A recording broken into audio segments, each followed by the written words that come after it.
This new Photoshop feature lets you remove blemishes from your image just by moving a slider, just like Evoto AI. And here is what makes this really interesting. It removes the blemishes without destroying the texture. It still keeps the original texture of your image. And honestly, this is one of the best blemishes remover AI tool I've ever used. And trust me, I've used a lot. So instead of spending time using the spot healing brush tool, the close stamp tool, or even focus separation to remove blemishes from your image, you cannot do that by just moving the slider directly inside of Photoshop. Let me show you how that works. Inside of Photoshop, take a look at the blemishes on this image. If I want to remove it, the first thing I'm going to do, I'm going to duplicate my background layer by pressing on Command J. After that, I'm going to come to Filter and just convert this to a smart filter so that I can change any adjustment I make inside of camera raw later. Then I'm going to come to Filter again, click on camera raw filter right here. Now, I'm going to click on this remove icon right here. Once I click on it, you're going to get this menu. All you have to do is click on these blemishes right here. Once you click on blemishes, click on apply. I'm just going to detect the blemishes on this image and just remove it. I'm just going to scan the image and remove the blemishes. As you can see, this is really good. See? The before and the after. It's just going to remove the blemishes and still keep the texture intact. So see? The before and the after. You can see the texture on the eyes right here. Everything is intact.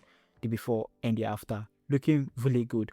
Now I'm going to explain how you can properly use this amount and fade slider right here to get the best out of your image. But for now, let's click on OK. To explain that, I'm going to be using this image right here. So I want to press on Command J to locate my background layer, come to Filter, convert to Smart Filter, very important.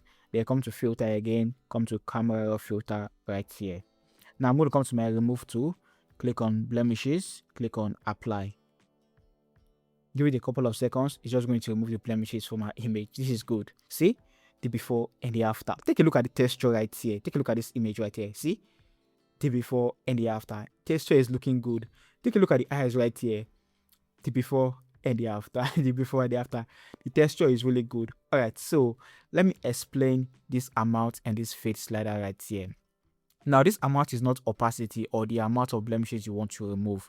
If I take it all the way down to 0, you can see we have all the blemishes back on our image. Pay close attention.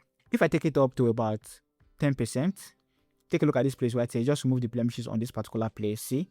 The before and the after. And we still have the rest of the blemishes on the image, as you can see. Now, if I take it up even more, you can see it has removed this one right here. The before and the after. See? The before and the after. It has moved more of the blemishes, including the one right here, the before and the after. Alright, now if I take it up even more, it's going to take out more of the blemishes. Now take a look at this ones right here, the before and the after. Now if I take it all the way up to 100%, it's going to just remove all the blemishes on the image. If you want to remove the obvious blemishes, just take it up a little bit and it's going to remove only the obvious blemishes. If you wanted to remove all the blemishes or take out all the blemishes, just move it up and it's going to take out all the blemishes. So that is not an opacity slider. It depends on the blemishes you want to remove. If you want to remove the obvious blemishes, take it up a little bit. If you want to remove more of the blemishes and still keep some, take it up a little bit. It's not opacity. But if you want to remove all the blemishes on your image, take it all the way up to 100% and it's going to remove anything that looks like blemishes from the image. Now, let me explain the way this fade works. Now, this fade right here keeps the birthmark or permanent mark on your image. For example, if I take this fade down to 0, just take a look at the birthmark on the eyes right here, on this permanent mark on the nose. We have everything back. It's not affecting these textures or anything. So this fade does not affect your textures. If I take it all the way up to 100%, you can see the permanent mark on the nose is gone. And also the permanent mark on the eyes is gone.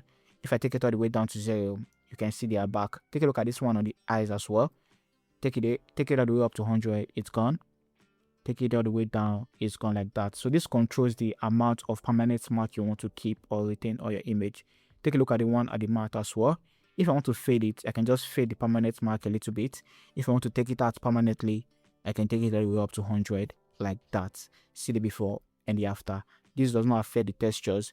This amount right here controls the textures, while this one right here controls the permanent mark. So you can play with them as you want. So I think 50 always works for me. I leave it at 50, while this one all the way up to 100. Now, if you want to retain or bring back some of the textures on the image, for example, if I want to restore, bring back the blemishes on this particular place right here, what I can do, I can click on this refine right here and just make sure restore is selected and just paint on this part to restore that blemishes, as you can see. So if I click on apply, the blemishes is back.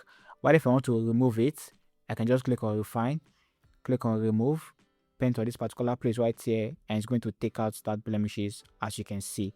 And once you're done, hit OK. So that's how you can manually go inside and remove blemishes from where you don't want it to be on your image. Now, see the before and the after. And once you are done, you can click on OK. Now you can see how it has removed the blemishes from the image, but we still have the original textures on the image. Everything looks really, really, really good. Honestly, like I said in the beginning of this video, this is one of the best AI blemishes remover slider I've ever used so far. Right now, what if you have multiple people on the frame and you want to remove the blemishes? This is how you can do it. I'm going to duplicate my background layer by pressing Command J or Control J. I'm going to come to filter, convert to smart filter, come to filter again, click on camera raw filter. If I come to my remove tool right here, click on blemishes, click on apply. It's just going to automatically detect how many people we have in the frame so you can work on them individually. So if I scroll the way down, you can see we have person 1, person 2, and person 3. And if I want to work on all of them at the same time, I can click on this all people right here.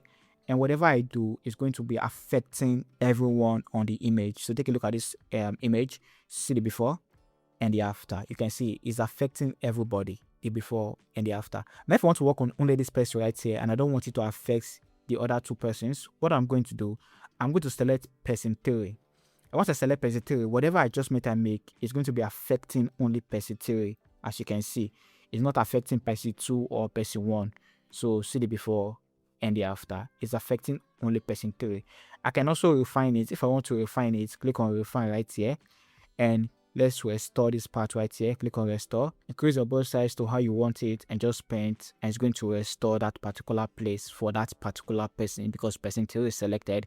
While if you want to remove it, click on remove and just paint it back, and you're just going to remove it. And once you are done, click on apply, and that effect is going to be affecting only person 1. Now I tried to use this to remove the eye bag, it did not work. All right, so it's not going to work for the eye bag. Also, if I want to work on person 1, select person 1 and just move the slider, and whatever I'm doing is affecting only person 1, as you can see. And once you are done, click on OK, and it's going to take you back to Photoshop. Now let's see our before and after. See our before and after. Take a look at the textures right here. The before and the after, everything is intact. See the before and the after. The texture is really, really good. It retains the original texture. I think that's the best feature of this update right here because of the texture that it retains. Now this feature only works for the latest version of Camera Raw, version 8.5 to be precise, as you can see. So if you have the latest version of Camera Raw, you can get this feature, and if you don't have it, you can just update it from the Creative Cloud. And this only works with the paid version of Photoshop. I'm not sure, but if you have the Jackspot version of Photoshop, you can try it and see if it's going to work. But I believe it only works for the paid version of Photoshop. Honestly, I think this is an amazing feature, and I think Photoshop is doing something really, really good, because I think in the future they are going to introduce maybe dodge and burn, just like we have inside of Evo 2 and also retouching and the rest. I think technology is moving towards AI retouching. So as a retoucher or as a photographer, I think we should actually jump on this and also try how to integrate AI into our workflow. It's very, very important. So you can try that and let me know what you think. I'll see you guys in my next one. Stay creative.